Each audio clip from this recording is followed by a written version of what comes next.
How's it going, everybody? Little bit of a ranty topic again, or rather an inconvenient truth for a lot of people. It is also not necessarily limited to For Honor, or let alone limited to gaming, but we're going to look at it through the lenses of a For Honor player, obviously. Well, more or less through mine, a person that is trying to educate and inform, all the while witnessing how little effect it sometimes has. And sometimes it actually has a big impact, unexpectedly so. Nevertheless, it is quite the accusation that I bring to the table. The average For Honor player does not want to improve at the game. And like I said, this goes not only for Honor, but games, and sadly also life in general. But I'm not your therapist, just a random content creator, so here are some reasons why I think For Honor especially is plagued by this phenomenon. First of all, For Honor's genre. A fighting game that isn't really a fighting game. Never in its history was it ever marketed that way. Emphasis has always been on the setting, the completely new and unique fighting system, the art of battle. Basically creating a new subgenre that merges different aspects from many different games and do it in a way that hasn't been seen before. With that, it appealed to a wide variety of players. A lot of Souls players migrated over. At that point, the Souls series has been watered down enough that nearly everyone has played it. It's as casual as it gets at this point. Fact of the matter is, though, that expectations were a lot different, and it didn't help how For Honor launched, everything being highly reactable, and the only real learning curve was getting used to a fighting system that hasn't been seen in any previous games in the past. This resulted in players being a little more creative and finding different ways to handle For Honor's inherent shortcomings. Expectations and reality diverged heavily for a lot of players. Not just for players, this also included the guy that came up with the idea for the game, Jason Vanden whatever. And many people to this day still say that his vision would have led to a superior game, which is a more than questionable stance, but irrelevant to the matter at hand. But this still doesn't explain my initial claim. All this shows is that parts of the For Honor community still cling on to a game that has never really existed in the first place. The actual answer is pretty simple. We as humans are lazy, simple as that. We take the path of least resistance, aim for the low-hanging fruit. Fucking fruit actually. I was googling for actual studies so I could give some proper examples of how they were conducted and all. And even here, the vast majority of articles that, first of all, barely reach the 500 word mark, let alone elaborate on anything with substance. But what every single one of them did was give the example of the low-hanging fruit and how our brain tricks us into thinking that, let's say, apples that are high up in the tree aren't as ripe yet as the one that is hanging lower. Simply because of the fact that it would require much more effort to even reach the apple up the top. So the correct choice is aim for the lowest hanging one. To sum this up, just read the title of the study. Perceptual decisions are biased by the cost to act. I will link to it in the video description so you can take a closer look. But this already shows that even when researching for why we are lazy, the media sites have realized that it's no good to give an actual long-winded explanation. Rather, they give us a dumbed-down version, all the while suggesting that it's normal behavior. Everyone is lazy. This implies that it's okay for you to be as well, because who likes challenging and bettering themselves?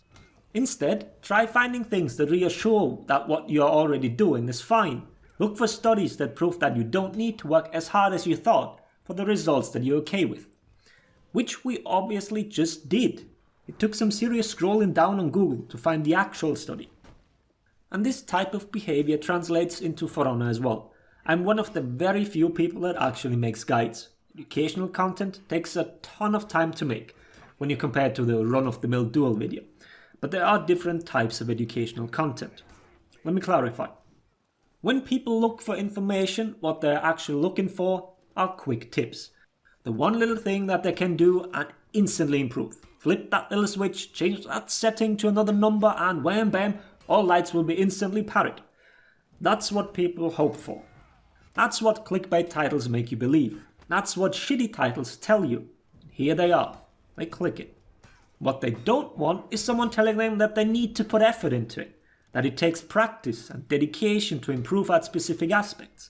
They need to learn movesets, need to learn timings. Who has the time for that, right? It's just a game, you just want to have fun, but you somehow still want to win all the time.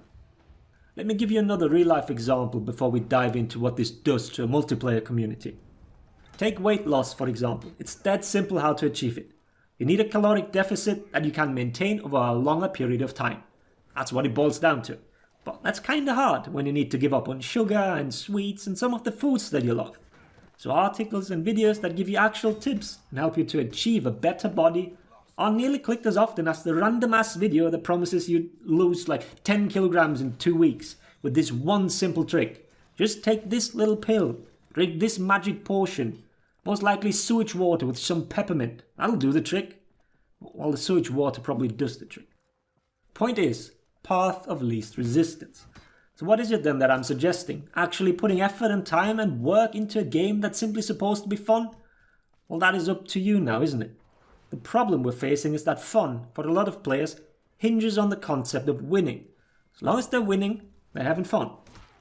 But then suddenly, everyone will reach a point where it's no longer that easy to win. Game knowledge, character knowledge, matchups, whatever else criteria you want to list here. This all becomes important once you've climbed up high enough with your MMR. And at this point, people tend to rather make excuses for their performance. Blame others. As a completely understandable reaction to the degree, everyone does it. Well, a little bit at least. Me included. I don't always enjoy having to fight people that play this game 8+ hours a day. The time I get to play in a week, roughly.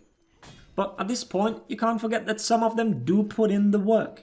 They did not just accept that everyone's lazy, but they buckled down and improved even further, and are probably still doing it at this point. Discrediting them is quite insulting, and just makes you look even worse. It's not something gamers like to do, admitting that the other person is just simply better. It's weird because that's what you'd naturally assume.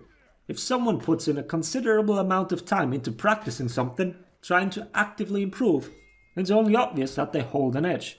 Frankly, the opposite happens. I hate the buzzword toxicity and what agendas have been pushed with it, but it's actually quite fitting here.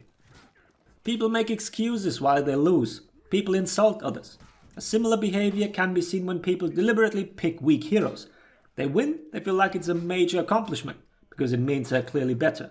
When they lose, it's because they had a weak character. Their opponent clearly had someone strong. What a tryhard. The fact that tryhard has a negative connotation is quite telling already.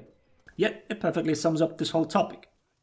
Guess we'd rather drag others down than elevate ourselves, at least when it takes a considerable amount of time to do so. The barrier might not even be as big as many people think. Informing yourself and keeping up to date isn't that hard. The sources are out there. If you're here watching this video, you know my channel. You know that you can find information here that will help you to improve. And a lot of things do not require a lot of effort. Tons of things that fall under game sense are completely logical. It's not embarrassing that they sometimes need spelling out. Not everyone needs to come to a conclusion themselves. It's okay to copy things. Many people learn through copying, imitating certain behavior, and then eventually making it their own by naturally adapting it to their own playstyle. Progress happens in small steps, yet you need to be willing to take said steps. Don't just accept that everyone is lazy, because the study also clearly shows that there are indeed people that do the right thing, despite it involving a lot of extra effort. And even if you decide that you're fine with your current knowledge of the game, just put it into perspective. Accept that you probably don't have the most insightful take on balance, and your suggestions to better the game are probably motivated more by selfishness. That's all I wanted to say, I guess. It's a little sad when you look at what causes some of these problems and how easy they could be fixed. Not by game developers or anything, just the players on an individual level. Well, having said that, I hope the video was interesting. Thanks for watching. Laters, everybody.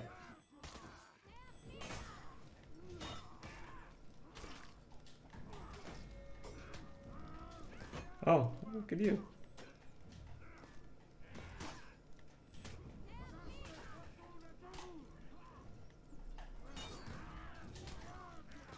Really? Get him. Oh, again? Yes.